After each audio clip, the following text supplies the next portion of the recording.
हाय मित्रों, मैं शुभम यादव आप सभी का बहुत बहुत स्वागत करता हूं YouTube के चैनल धाकड़ स्टडी 4 में। हमारा टॉपिक चल रहा है संख्या पद्धति और संख्या पद्धति में भी हमने बहुत सारा कुछ टॉपिक कवर कर लिया है। आज मैं आपको बताने वाला हूं गुणनखंड के बारे में। भाइयों, ये गुणनखंड है ना, बहुत इंपॉर्टेंट टॉपिक है। गुणनखंड अक्सर पेपर में आता है और बहुत बेहतरीन बेहतरीन टाइप के सवाल भी आते हैं इसमें से। देखो, सबसे पहले गुणनखंड और गुणज का अंतर समझिए, क्योंकि कभी कभी हम समझते हैं कि गुणनखंड क्या है और ये गुणज क्या है। मेरे भाइयों, गुणनखंड अलग चीज होती है और गुणज अलग चीज होती है। पहले ये समझिए। देखो, अगर जैसे मैं आपसे बोलूं भाई 15, अब मैंने एक संख्या लिखा 15, अब बताइए इसका गुणनखंड क्या होगा। तो आप गुणनखंड इस तरह से तोड़ रहे होंगे। देखो, ये गुणनखंड तोड़ने का ये तरीका होता है, बेसिक तरीका होता है भाई। हमें थोड़ा एडवांस टाइप से सीखना है, बट मैं पहले शुरू ये बताऊं। इसको पहले 3 से काटिए, 3 से कटेगा 5 बार, फिर 5 से काटिए, कटेगा 1 बार। अब ये जो बना ना, यही हमारा गुणनखंड होगा। 3 गुणा 5, हाँ या ना। लेकिन गुणज अलग चीज होती है। गुणज का मतलब होता है एक तरह से पहाड़ा, ठीक है ना। तो अब 15 का अगर गुणज की बात करूंगा तो क्या आएगा भाई। 15 का गुणज एक तो 15 ही हो गया, दूसरा 30 हो गया, फिर 45 हो गया, फिर 60 हो गया, फिर 75 हो गया, फिर 90 हो गया, और ये कभी रुकता नहीं है। गुणज इनफाइनिट तक जाता है, गुणज इनफाइनिट तक जाता है। याद रखना, किसी भी संख्या का गुणज है ना अनंत हो सकते हैं, लेकिन गुणनखंड सीमित होते हैं। याद रखिएगा। मैं एक और अगर हल्का सा उदाहरण देना चाहूं तो मैं आपसे बोलूंगा भाई बताइए 12 का गुणज क्या, 12 के गुणनखंड क्या होंगे। तो भाइयों इसी तरह से हम निकाल रहे होंगे। पहले इसमें 2 का भाग दोगे तो 2 × 12, फिर 2 से भाग दोगे तो कितने बार, 3 बार, फिर 3 से भाग दोगे तो 1 बार। तो इस तरह से ये जो बना ना, यही हमारा क्या हो जाएगा, गुणनखंड हो जाएगा। तो ये तो गुणनखंड हो गया। गुणनखंड सीमित है, गुणनखंड सीमित है, लेकिन गुणज सीमित नहीं है। तो गुणज सीमित नहीं है तो मैं बोलूं इसका गुणज क्या होगा। सबसे पहला तो 12, फिर इसके बाद हो जाएगा 24, फिर इसके बाद 36, फिर इसके बाद हो जाएगा 48, 48 के बाद 60, और ये इनफाइनाइट तक जाता है। मेरे भाइयों, ये चीजें आपको क्लियर हो गई होंगी कि गुणनखंड क्या होता है और गुणज क्या होता है। समझ में आया। गुणनखंड मतलब होता है इसके टुकड़े, लेकिन गुणज का मतलब होता है इसके पहाड़े। मतलब इसके पहाड़े में क्या क्या चीजें आती हैं। आप एक बात हमेशा याद रखिएगा, जब अगर किसी संख्या का गुणज की बात करेंगे ना, तो गुणज अनंत हो सकते हैं, लेकिन गुणनखंड सीमित होते हैं। इस बात को याद रखिएगा। आइए हम अपने टॉपिक को आगे बढ़ाते हैं। अगर मेरे भाइयों मैं आपसे कहूं, चलिए बताइए भाई 12 का गुणनखंड क्या होगा। आपसे बोलूंगा कि 12 का गुणनखंड क्या होगा, तो भाइयों आप इस तरह से निकालिए। अगर आप पहली बार पढ़ रहे हो ना, तो आप इसी तरह से बताइए। सबसे बेसिक तरीका है, ये 6वीं और 7वीं क्लास में हम पढ़ रहे होते हैं। आइए पहले इसको 2 से काटिए, 2 से कटा 6 बार, फिर इसको 2 से काटिए, कटा 3 बार, फिर 3 से भाग दे दीजिए 1 बार। तो ये जो बना ना, यही इसका गुणनखंड हो जाएगा। 2 गुणा 2 गुणा 3। अब आप 15 का गुणनखंड निकालिए, तो आप 15 का भी इसी तरह से निकालिए। ये फुल बेसिक तरीका है। 3 से भाग दे दिए, 3 का गया 5 बार। देखो, सबसे पहले 2 का भाग दिया जाता है, लेकिन अगर वो संख्या सम नहीं है, अगर वो संख्या विषम है ना, अगर वो संख्या विषम है तो फिर 3 से भाग दे के देखना होता है। 5 से देंगे तो 1 बार गया। तो इसका गुणनखंड क्या टूटेगा मेरे भाइयों, 5 गुणा 3 टूटेगा, हाँ या ना। चलिए बताइए 18 का गुणनखंड क्या टूटेगा। तो 18 को भी हम इसी तरह से तोड़ रहे होंगे। आप कहोगे सर इसको सबसे पहले 2 से भाग दे दीजिए। अगर मैं 2 से भाग दूंगा तो 9 बार जाएगा, अब 2 से नहीं जाएगा। तो इसके बाद अब हम 3 से देंगे, 3 3 9, अब फिर से 3 बार जाएगा, 3 3 एकम 3। तो इसका गुणनखंड क्या आ गया मेरे मित्रों, 2 गुणा 3 गुणा 3। तो ये क्या होता है, गुणनखंड निकालने के तरीके होते हैं। गुणनखंड इस तरह से निकाल सकते हैं। समझ में आया ना? कुछ और सवाल में अगर आपसे बोलूं, चलिए बताइए 45 का गुणनखंड बताइए, तो आप कहोगे 45 को पहले सबसे पहले 2 से, पर 2 से तो नहीं जाएगा, तो फिर हम देंगे 3 से भाग। 3 से भाग देंगे, 3 एकम 3 और 3 पंजे 15। इसके बाद फिर 3 से 2, 3 से गया 5 बार, अब 3 से भी नहीं जाएगा, अब सीधा 5 से, 5 एकम 5, तो इसका गुणनखंड टूटा 3 गुणा 3 गुणा 5 टूटा। आप मेरी बात समझ पाए ना? इस तरह से हम इन सवालों को सॉल्व कर सकते हैं, ठीक है ना? देखो इसकी थोड़ी एडवांस मैथ भी हमें आनी चाहिए, थोड़ा एडवांस आना ही चाहिए। देखो अब अगर तुम ये बेसिक तरीका सीख गए होंगे ना, अब हम अच्छे लेवल के सवाल करेंगे, थोड़े बड़े लेवल के सवाल करेंगे, ठीक है ना?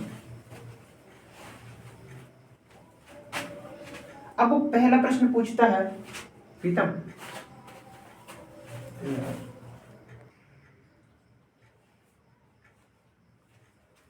40 के गुणनखंडों की संख्या बताओ। सॉरी 40 का गुणनखंड अगर तोड़ेंगे ना, तो 40 में भी क्या करोगे आप, 2 से भाग दे रहे होंगे तो कटेगा 20 बार, फिर 2 से 10 बार, फिर 2 से 5 बार, फिर 5 से 1 बार। तो 40 का गुणनखंड 2 गुणा 2 गुणा 2 गुणा 5। एक और सवाल निकालिए, अगर मैंने आपसे बोला 60 का बताइए, तो आप 60 को भी तोड़ रहे होंगे, 2 से टूटेगा कितने बार, 30 बार, 2 से 15 बार, 3 से 5 बार, 5 से 1 बार। तो मेरे भाइयों इसका टूट रहा होगा 2 गुणा 2 गुणा 3 गुणा 5। अब हम अपने टॉपिक को, अगर तुम्हें ये बेसिक बातें समझ में आ गई ना, अब तुम्हें बहुत बेहतरीन वाले सवाल भी समझ में आ ही जाएंगे। देखो अब मैं आपसे एक सवाल पूछता हूं, सबसे पहली बात बताइए 40 के गुणनखंडों की संख्या। देखो यहां से बहुत अलग अलग प्रकार के सवाल पूछे जाते हैं, बहुत बेहतरीन वाले सवाल पूछे जाते हैं। उसने ये नहीं बोला कि गुणनखंड क्या है, उसने हमसे ये बोला कि गुणनखंडों की संख्या बताइए। देखो अलग अलग प्रकार के सवाल पूछे जाते हैं। पहला तो ये पूछा जाता है गुणनखंडों की संख्या बताइए, गुणनखंडों की संख्या बताइए। इसके बाद वो पूछता है अभाज्य गुणनखंडों की संख्या। इसके बाद वो पूछता है सम गुणनखंड। इसके बाद वो पूछता है विषम गुणनखंड, विषम गुणनखंड। तो हम 40 का निकाल रहे हैं ना भाइयों, बहुत आसान है, बहुत मजेदार वाली चीजें हैं। मैं अगर आपसे कहूं कि 40 के गुणनखंडों की संख्या बताना है ना, तो आप क्या कर रहे होंगे, सबसे पहले तो इस 40 को काटो 2 से 20 बार, फिर 2 से 10 बार, फिर 2 से 5 बार, फिर 5 से 1 बार। तो ये 40 किस तरह से टूटा मेरे भाइयों, ये 2 गुणा 2 गुणा 2 गुणा 5, हाँ या नहीं? 40 इस तरह से टूटा। तो देखो अब ये 2-3 बार है ना, तो इसको 3 बार मत लिखिए, एक काम करिए इसको ऐसा लिखिए, 2 की घात कितना है 3, क्योंकि 2-3 बार यूज हुआ है, 2-3 बार रिपीट होगा तो 3, अगर 2 5 बार रिपीट होगा तो 5, 2 10 बार रिपीट है तो 10। हम क्योंकि इतना सब कुछ नहीं लिखेंगे, हम सीधा ये लिखेंगे। और अब 5 के ऊपर कितनी पावर है, कुछ नहीं है तो 1 है। अगर आप इतना कर सकते हो ना, तो ये चारों के चारों सवाल को आप चुटकियों में सोल्व कर पाओगे।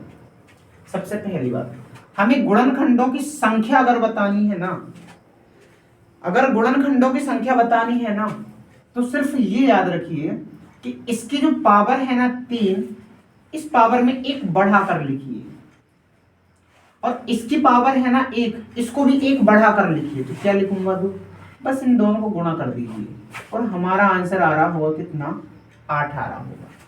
समझ में आया ना? ठीक है। लेकिन अगर जब वो अभाज्य गुणनखंडों की बात कर रहा होगा ना, अभाज्य गुणनखंडों की संख्या, तो अभाज्य गुणनखंडों में ये वाली डिजिट और ये वाली डिजिट सीधा जुड़ जाती है। अगर मैं 3 को और 1 को जब जोड़ रहा होऊंगा तो इसका आंसर आ रहा होगा 4। यहां तक के सवालों में किसी भी स्टूडेंट को कोई दिक्कत नहीं होती है। दिक्कतें होना तब चालू होता है। देखो एक और चीज आती है कभी कभी, पृथक गुणनखंड बताइए, पृथक अभाज्य गुणनखंड, इधर ही लिख लीजिए, पृथक अभाज्य गुणनखंड। पृथक अभाज्य गुणनखंड में सिर्फ ये संख्याएं गिनी जाती है, ये 1 है और ये 2 है। अब जैसे कोई 7 होता, फिर कोई 3 होता, कोई अलग डिजिट होती, तो सिर्फ नीचे वाला बेस गिनना है, कितने हैं बेस, 1 है और 2 है। तो पृथक अभाज्य गुणनखंडों की संख्या आ गई मेरे भाइयों 2 आ गई। अब हमें सम गुणनखंड और विषम गुणनखंड अगर निकालना है ना, तो यहाँ पे सबसे बेहतरीन वाली फिल्म स्टार्ट होती है। अब मैं इसको अगर तोड़ रहा हूँगा ना, इसको इस तरह से तोड़िए, सबसे पहले 2 की पावर 0, फिर 2 की पावर 1, फिर 2 की पावर 2, फिर 2 की पावर 3, बस 3 तक ही जाना है। अगर 3 घात है ना तो 3 तक जाना है। और यहाँ पर 5 की घात 1 है ना, तो सबसे पहले 0 लिखिए, 5 की पावर 0 और 5 की पावर 1।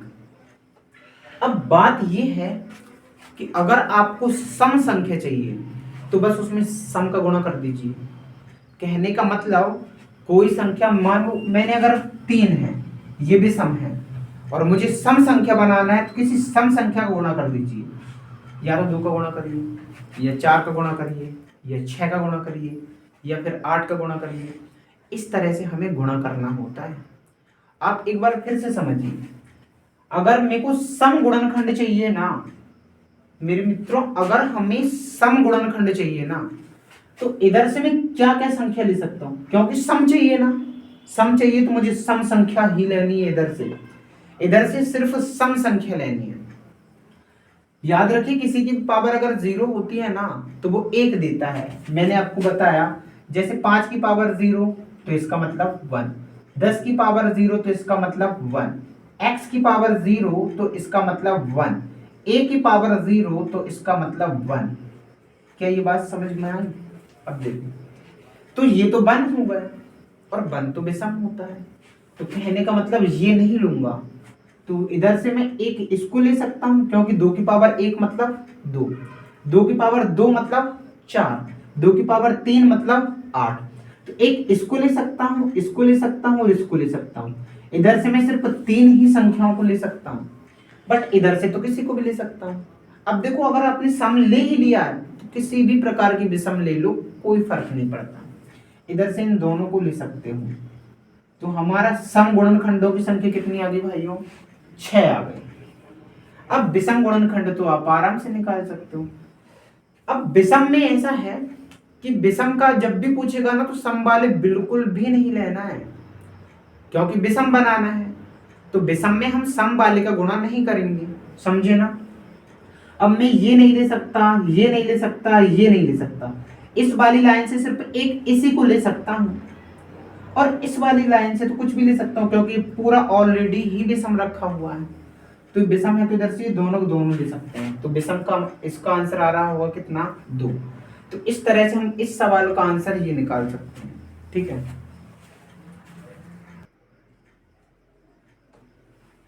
ठीक है। अब 60 के गुणनखंडों की संख्या, सबसे पहले आप 60 को तोड़िए। 2 से तोड़ोगे तो कितने बार? 30 बार। 2 से 15 बार, फिर 3 से 5 बार, फिर 5 से 1 बार। तो इस तरह से ये जो 60 टूटा है ना, 60 टूट गया कितने बार? देखो 2 कितने बार है? 2 2 बार है ना, तो इस 2 की पावर 2 लगाइए। 3 कितने बार है? 1 बार है, तो 3 की पावर 1 लगाइए। 5 कितने बार है? सिर्फ 1 बार, तो 5 की पावर 1 लगाइए। सबसे पहले प्रश्न का आंसर गुणनखंडों की संख्या, गुणनखंडों की संख्या, गुणनखंडों की अगर वो संख्या पूछ रहा है ना, तो इसको 1 बढ़ा कर लेना है। इसकी पावर, इसको 1 बढ़ा के लूंगा तो कितना लूंगा? 3। अगर मैं 1 में 1 बढ़ा कर लूंगा तो कितना लूंगा? 2। और फिर इसमें भी 1 बढ़ा कर अगर लूंगा तो कितना लूंगा? 2। और आपका आंसर आ रहा होगा 3 दूनी 6, 6 दूनी 12। पहले प्रश्न का आंसर बहुत आराम से निकल जाएगा। अब अभाज्य गुणनखंडों की संख्या, तो भाई अभाज्य गुणनखंडों में तो कुछ भी नहीं करना है, बस इन ऊपर वाली जो पावर है ना, इनको सीधा जोड़ दीजिए। तो 2 को 1 को प्लस 1 को अगर आप जोड़ रहे होंगे तो इसका आंसर आ गया 4। और पृथक अभाज्य गुणनखंड के लिए जब भी वो पृथक अभाज्य गुणनखंड पूछ रहा होगा ना, तो आप सिर्फ बेस को गिनिए। बेस कितना है हमारा? 1 2 3। तो पृथक अभाज्य गुणनखंड का आंसर हो गया 3। अब बात यहां पर फंसती सम गुणनखंडों में और विषम गुणनखंडों में। तो सम गुणनखंडों में इसको अगर लिखूंगा ना, इसको क्या लिख रहा हूँ? 2 की पावर 0, 2 की पावर 1, 2 की पावर 2। इसको बस 0 से खोलते हुए चले जाना है। इसको लिखोगे तो कितना? 3 की पावर 0, 3 का पावर 1। बस इतना ही तो आगे बढ़ना है। इसमें भी अगर देखोगे तो 5 की पावर 0, 5 की पावर 1। मेरे भाइयों आप समझिए, अगर आपको सम बनाना है ना, सम गुणनखंड बनाना है, तो इसका मतलब उसमें सम का रोल होगा, उसमें सम पक्का होगा। सम संख्या तो होनी ही चाहिए। तो अगर मुझे सम गुणनखंड बताना है ना, तो इस वाली लाइन से आप किस किस को ले सकते हो, क्योंकि ये तो वन होता है, ये विषम हो गया। अगर ये विषम हो गया तो इसको नहीं ले सकते। तो एक इसको ले सकते हो और एक इसको ले सकते हो। पहली वाली लाइन से हम इन दोनों को ले सकते हैं।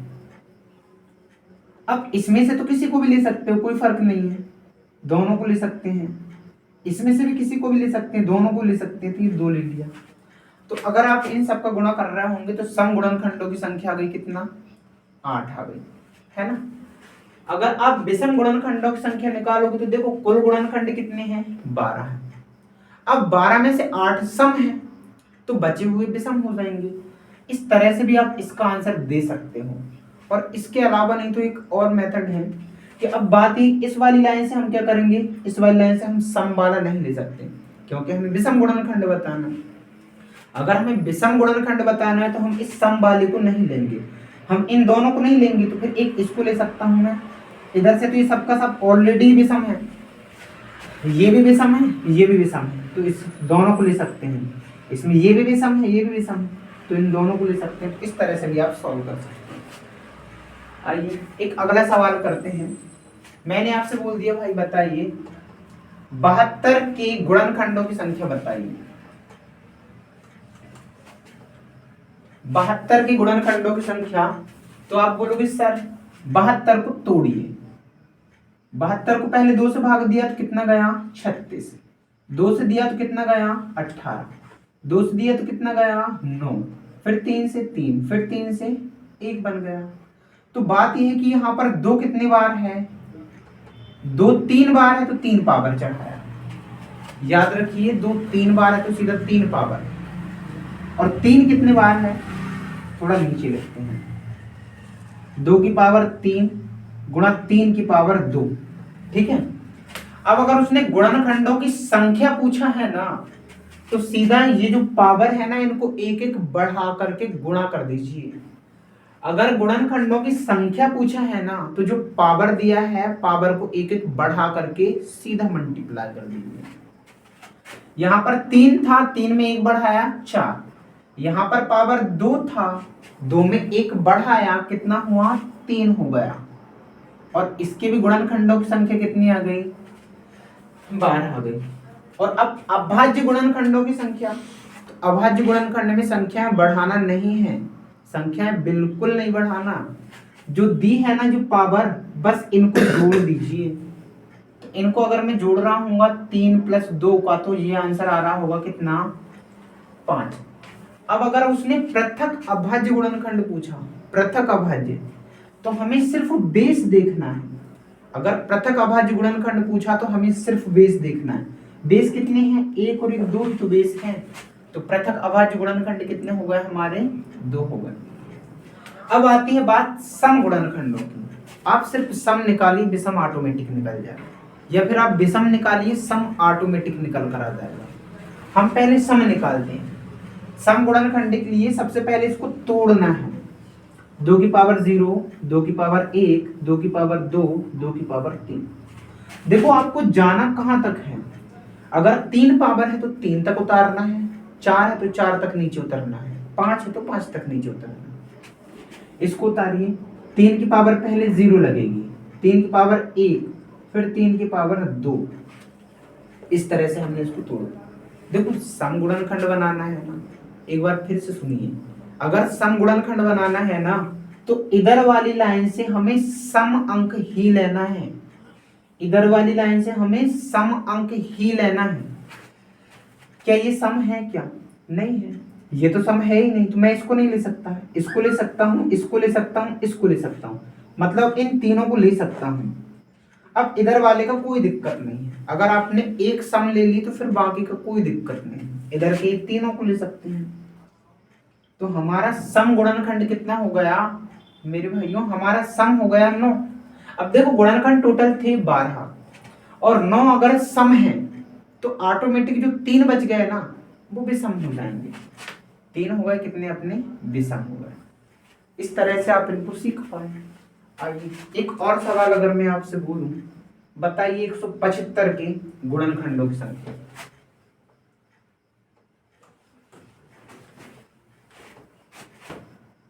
आप बोलोगे सर 175 को तोड़िए।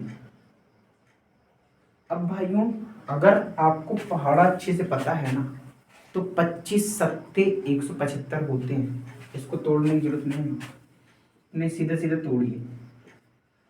5 से 5 दिए 15, पचम 25, 5 से कट जाएगा 5 सत्ता 35, 7 से कट जाएगा 1 बार। तो यहाँ पर 5 कितनी बार है? 2 बार। 7 कितनी बार है? 1 बार। इस तरह से आपने इसको तोड़ लिया।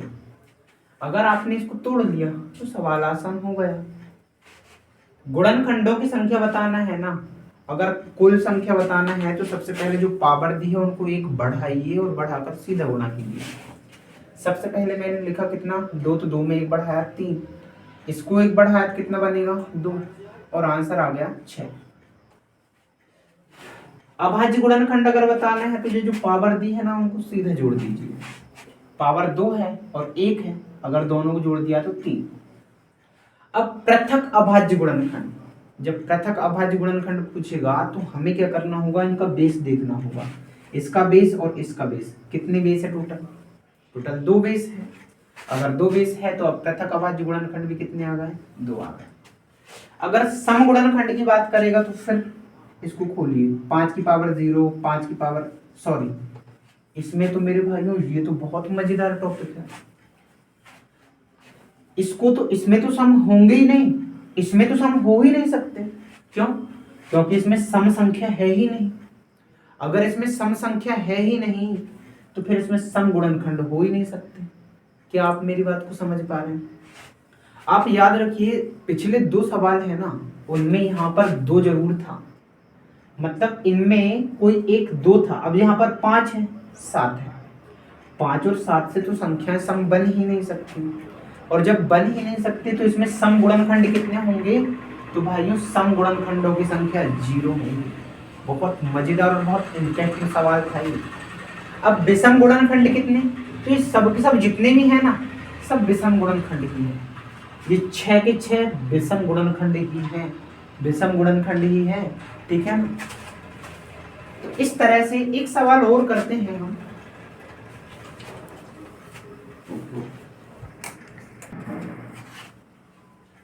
अब हमें 1500 के गुणनखंडों की संख्या बतानी है। 1500 के गुणनखंडों की संख्या बताइए, अभाज्य गुणनखंड बताइए, पृथक, और ये सब बताना है।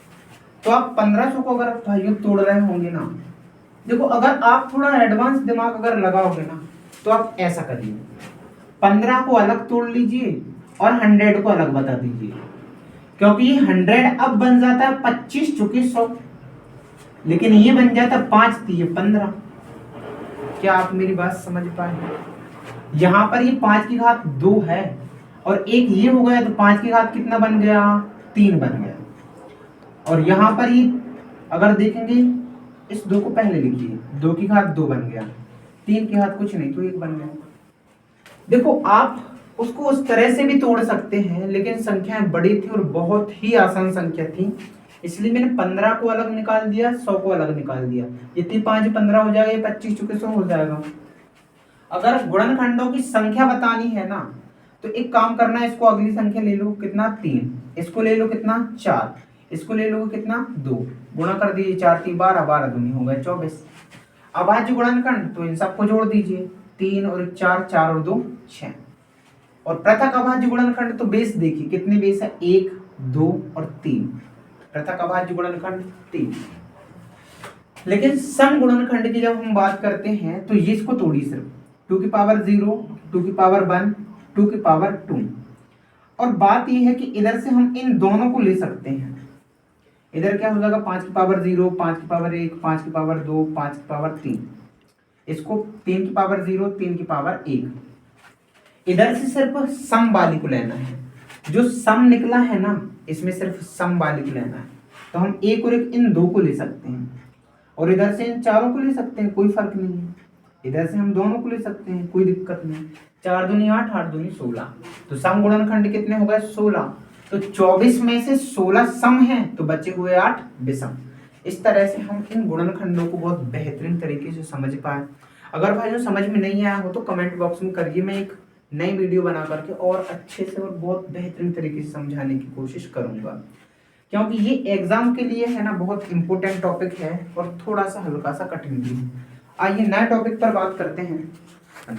देखो सबसे बड़ी और सबसे छोटी संख्या, अगर मैं आपसे कहूं कि एक अंक की सबसे छोटी संख्या तो आप बोलोगे 1। एक अंक की सबसे बड़ी संख्या आप बोलोगे 9। बताइए 2 अंक की सबसे छोटी संख्या, तो आप बोलोगे सर 2 अंक की सबसे छोटी संख्या तो 10 होंगी। लेकिन 2 अंक की सबसे बड़ी संख्या क्या होंगी, सबसे बड़ी संख्या हो रही होंगी कितनी, 99। तो एक अंक की सबसे छोटी, एक अंक की सबसे छोटी की बात करूंगा तो 1, लेकिन एक अंक की सबसे बड़ी की बात करूंगा तो सबसे बड़ी संख्या। तो भाइयों एक अंक की सबसे बड़ी 9 है, 9 से बड़ी कोई नहीं है। 9 से अगर थोड़ा भी आगे बढ़ा तो फिर 2 अंक की बन जाएगी। तो 2 अंक की सबसे छोटी संख्या कौन सी है, तो 2 अंक की सबसे छोटी है 10। देखो 10 से छोटा कुछ भी नहीं है 2 अंक का। अगर 10 से थोड़ा भी छोटा किया तो याद रखना आप 9 पर आ जाओगे। तो 2 अंक की सबसे छोटी संख्या कितनी हो जाएंगी, 10 हो जाएंगी। अब 2 अंकों की सबसे बड़ी संख्या क्या होंगे, सबसे बड़ी। तो मेरे भाइयों सबसे बड़ी संख्या तो 99 होंगी। 99 के बाद सीमा समाप्त। अगर 99 से आगे बढ़ा तो 100, और 100 तो 3 अंकों की संख्या है।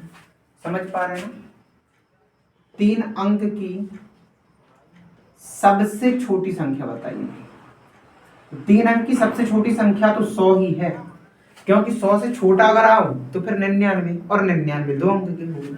तो 3 अंक की सबसे छोटी 100 है, लेकिन 3 अंक की सबसे बड़ी, सबसे बड़ी, तो भाई सबसे बड़ी जो संख्या होंगी ना 3 अंक की 999 होंगी। इसी तरह 4 अंक की, 4 अंकों की सबसे छोटी संख्या, तो सबसे छोटी संख्या है 1000। 1000 4 अंक की संख्या है और सबसे छोटी संख्या है। अगर इससे थोड़ा भी नीचे आए तो फिर 999, पर 999 तो 3 अंक की है। तो हमें 4 अंक की सबसे छोटी संख्या मिलेगी तो 1000, और 4 अंक की सबसे बड़ी संख्या, तो भाई 4 अंक की सबसे बड़ी संख्या 9999। इसी तरह 5 अंक की सबसे छोटी संख्या कौन सी है, तो भाइयों 5 अंक की सबसे छोटी संख्या 1 हो गई, 2 3 4 5 आया। और 5 अंक की सबसे बड़ी संख्या, सबसे बड़ी संख्या ये हो जाएंगी। तो आप समझ रहे हो, 1 अंक की सबसे छोटी 1, 2 अंक की सबसे छोटी 10, 3 अंक की सबसे छोटी, 3 अंक की सबसे छोटी हो जाएंगी 100, 4 अंक की सबसे छोटी 1000, 5 अंक की सबसे छोटी 10,000, 6 अंक की सबसे छोटी 1,00,000, 7 अंक की सबसे छोटी 1 करोड़।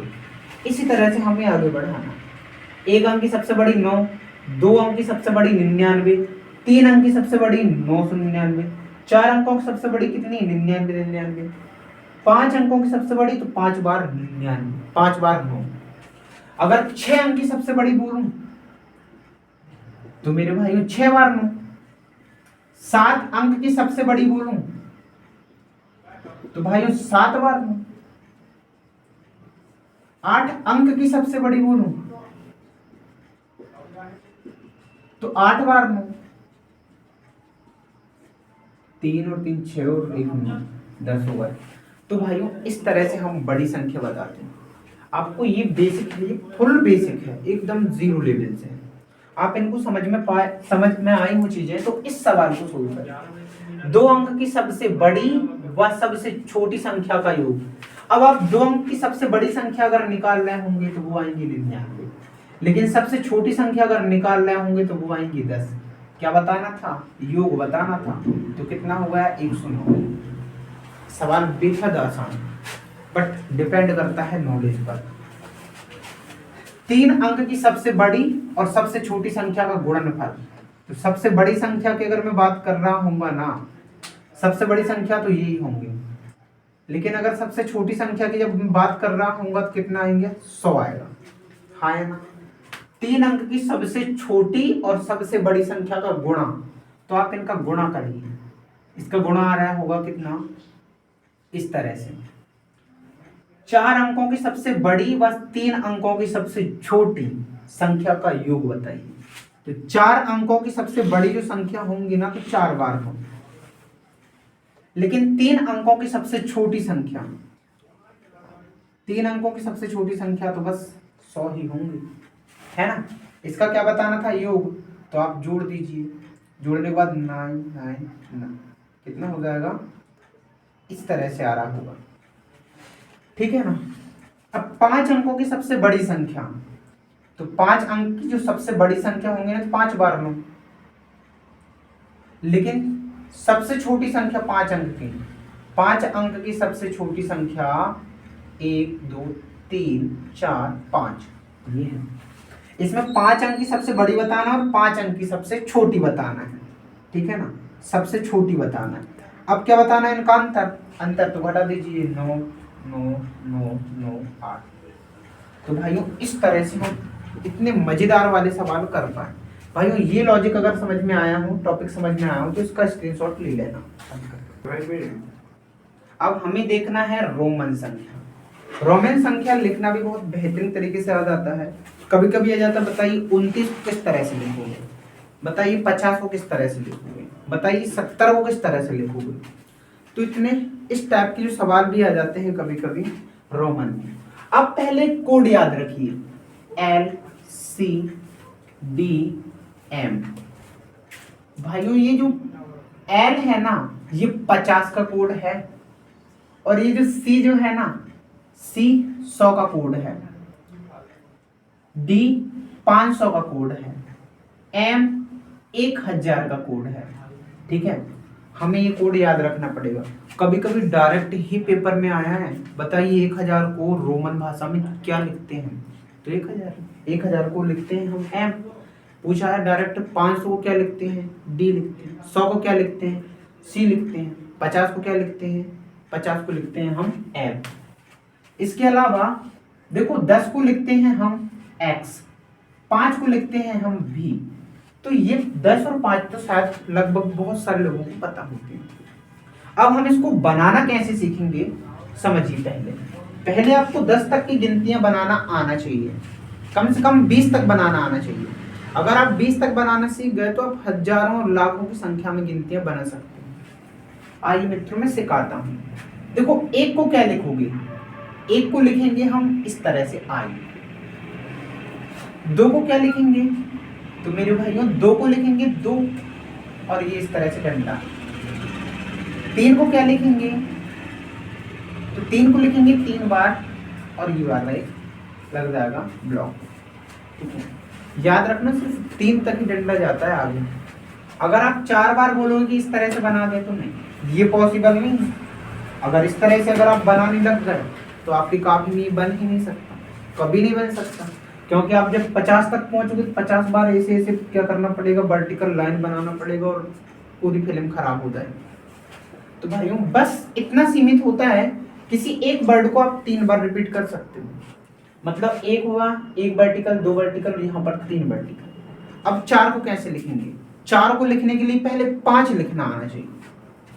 तो भाइयों 5 का कोड क्या बताया? भी बताया। 5 को हम भी लिखते हैं, भी। अब याद रखना एक मजेदार कंसेप्ट, जब ये 5 लिखा है ना, तो हम इस तरफ अगर लिख रहे होते तो इसका मतलब एक कम लिखा है, और अगर आप उस तरफ लिख रहे होते हो ना, तो इसका मतलब इससे ज्यादा लिखा है। अगर एक लाइन बढ़ाया तो एक ज्यादा, 2 लाइन बढ़ाया तो 2 ज्यादा, 3 लाइन बढ़ाया तो 3 ज्यादा। समझ में आया? देखो, अगर मैंने ये बी है, मैंने इस साइड एक लाइन बढ़ा दी, तो इसका मतलब 5 में से एक कम है। समझ में आया? ये 5 था, इस तरफ अगर लाइन लगाया तो इसका मतलब 5 से एक कम है। अब 6 कैसे लिखेंगे? ये तो हो गया 5, एक लाइन और बढ़ा दी मैंने, इस तरफ अगर बढ़ाया तो एक ज्यादा लिखा है। 7 कैसे लिखेंगे? ये 5 हो गया, ये हो गया 6 और ये हो गया 7। 8 कैसे लिखेंगे? ये हो गया 5, 6, 7 और ये 8। अब 9 कैसे लिखेंगे? तो भाइयों अब 9 लिखने के लिए ऐसा नहीं करना है, ये 5, 6, 7, 8, 9 नहीं, इस तरह से लाइन सिर्फ 3 ही बार बनती है। समझी? लाइन सिर्फ 3 बार ही बनाना है, 4 बार नहीं बनाना है। अब देखो, अब हमें 10 का कोड पता होना चाहिए। तो भाइयों 10 का कोड तो x होता है, 10 का कोड x होता है। 10 का क्या कोड क्या होता है? x। मैं फिर बताऊं, ये 10 हो गया, अगर मैंने इस तरफ एक लाइन बनाया तो इसका मतलब 10 में से एक कम, और उस तरफ अगर एक लाइन बनाया तो 10 में एक ज्यादा। समझ पाए मेरी बात को? ये x है, मैंने इस तरफ एक लाइन बना दी तो 10 में से एक कम, मतलब ये कितने का हो गया? 9 का हो गया। आए ना? इधर सीखिएगा। अब मैं अगर आपसे बोलूं बताइए 11 कैसे लिखेंगे? तो ये तो हो गया 10 और ये एक 11। 12 कैसे बनाओगे? ये हो गया 10, 11 और ये 12। 13 कैसे बनाओगे? ये हो गया 10, 11, 12, 13। अब 14 ऐसे नहीं बनाना है, 1, 2, 3, 4।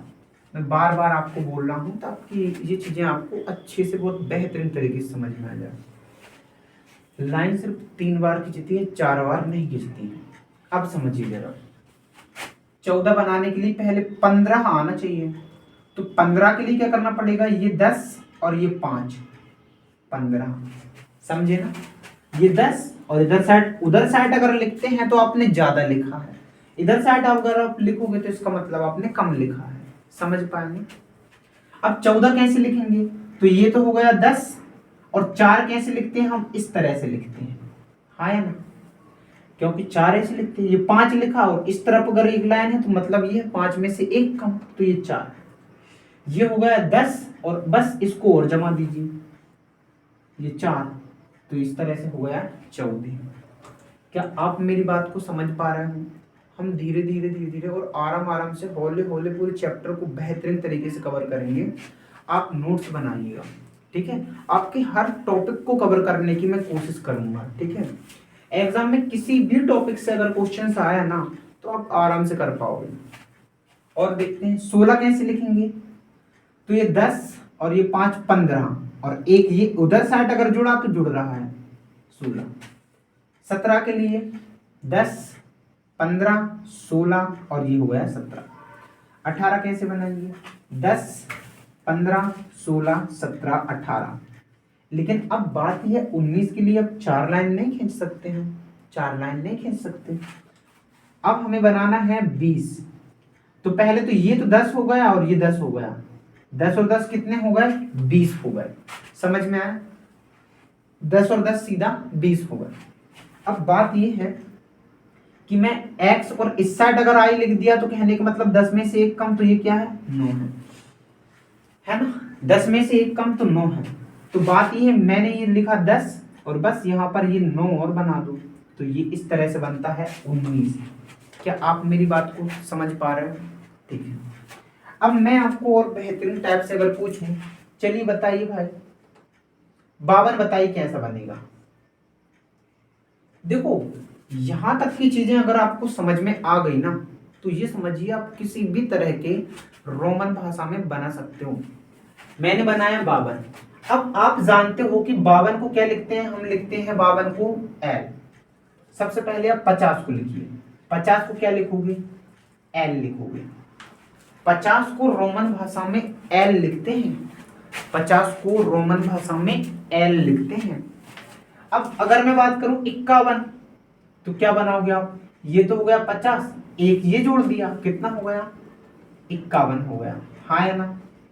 आप 52 बनाइए, तो ये तो हो गया एल 51 और ये 52 हो गया। समझ में आया कि नहीं। आप 53 बनाइए, ये हो गया 50, 51, 52, 53। समझ में आई।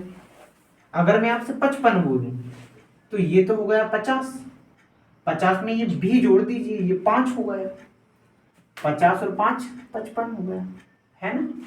अगर आपसे बोलूं बताइए 70 बताइए, 70 को किस तरह से लिखोगे, तो आप देखो, पहले तो ये तो हो गया 50 और 10 60, 60 और 10 70, सीधे 70 ये हो गया। आप 67 70 लिख के बताइए, आप इसको 70 लिख के बताइए, तो ये तो हो गया क्या 50 और ये हो गया 60 और ये हो गया 70। अब बात ये है, अब 7 कैसे बनाना है। एक काम करिए, 7 बनाने के लिए पहले तो ये बनाइए, कितना हो गया 50 60 70 70 और 5 75 और एक ये 76 और एक ये 77, 77 का कोड ये हो जाएगा। कि भाइयों आपको मेरी बातें धीरे धीरे समझ में आ रही हैं। हम कुछ और सवाल करते हैं। मैंने आपसे बोला बताइए 94 कैसे लिखेंगे, तो आप सबसे पहले ये 50 बनाइए, सॉरी ऐसा मत कीजिए नहीं तो बहुत लंबा हो जाएगा। आप सबसे पहले 100 बनाइए, सी लिखिए, ये सी लिखा मतलब 100। अगर मैंने पीछे साइड x बना दिया तो 100 में से 10 कम, है ना, ये 100 में से 10 कम कितना हुआ 90, 90 हुआ। अब 4 और जोड़ दीजिए, तो 4 तो ऐसा बनता है, तो 94 का कोड होगा XCIV, हाँ या ना। अगर मैं आपसे कहूं बताइए 97 लिख कर बताइए, तो आप बोलोगे 97, तो ये तो हो गया 100। अगर मैंने इस तरफ एक बनाया तो इसका मतलब 100 में से एक कम 99। अगर मैंने 2 अंक बनाया तो इसका मतलब कितना कम। इस एक काम करिए, पहले तो ये 50 लिखिए, सॉरी 50 लिखा, 60 लिखा, इधर से बहुत दूर पड़ जाएगा, ये लिखा अपन ने 100, 100 में से एक कम कितना हो गया 99। अब ये कितना हो गया 98 और ये कितना हो गया 97 हो गया। ये 100 है, देखो अगर लेफ्ट साइड आपने लिखा है ना, इसका मतलब इसमें से कम है, 100 से ये 3 कम मतलब 97 हो गया। आइए हम कुछ और सवाल करने की कोशिश करते हैं। 116 को लिखिए। अगर मैं 116 को लिख रहा हूँ सबसे पहले तो 100 लिखूंगा, 100 के लिए सी हो गया। अब इसमें 10 जोड़ दीजिए, 100 और 10 110। अब इसमें पहले 5 जोड़िए, ये हो गया 15। अब इसमें एक और जोड़ दीजिए। देखो जब वो जोड़ने की बात कहता है ना तो हमें उधर साइड बढ़ाना होता है, जब जोड़ने की बात कहता है तो उधर साइड बढ़ाना होता है। 100 और 110 115 116, तो ये इसका कोड हो गया। 133 लिखिए, तो 133 के लिए सी कितना हो गया 100, 110 120 130। अब बात ये 3 और जोड़ना है, तो 1 2 3, तो 133 को आप ये लिखोगे, जोड़ रहे होंगे तो उस तरफ। याद रखना कोई संख्या सिर्फ 3 बार रिपीट हो सकती है। अब ये 3 बार हो गई, ये 3 बार हो गई। अगर 134 पूछ रहा होता तो ये नहीं आता है, अगर 134 पूछ रहा होता तो ये तो हो गया कितना 130। अब 34 के लिए ये लिखना पड़ता हमें। समझ में आया कि नहीं आया, है ना। 176 के लिए क्या बनाएंगे, 176 के लिए काम करिए, पहले सी लिखिए, कितना हो गया 100 हो गया। अब 50 के लिए एल बनाइए, कितना हो गया 100 और 50 150 हो गया, 160 170, ठीक है। 170 के बाद अब बात यह है कि 176 तक पहुंचना है, 5 और जोड़ दीजिए, कितना हो गया 175 हो गया, 176। इस तरह से ये हो गया 100 100 और 50 कितने 100 और 50 150, 160, 170, 175 और 176। इस तरह से हम इनको सॉल्व कर लेते हैं। भाइयों एक सवाल आपके लिए है, इसका आंसर आपको खुद को बनाकर देना है, कमेंट बॉक्स में इसको बताइए, ठीक है। भाइयों अगर वीडियो आपको अच्छी लगी हो तो लाइक करो, शेयर करो और चैनल को सब्सक्राइब करो। धन्यवाद।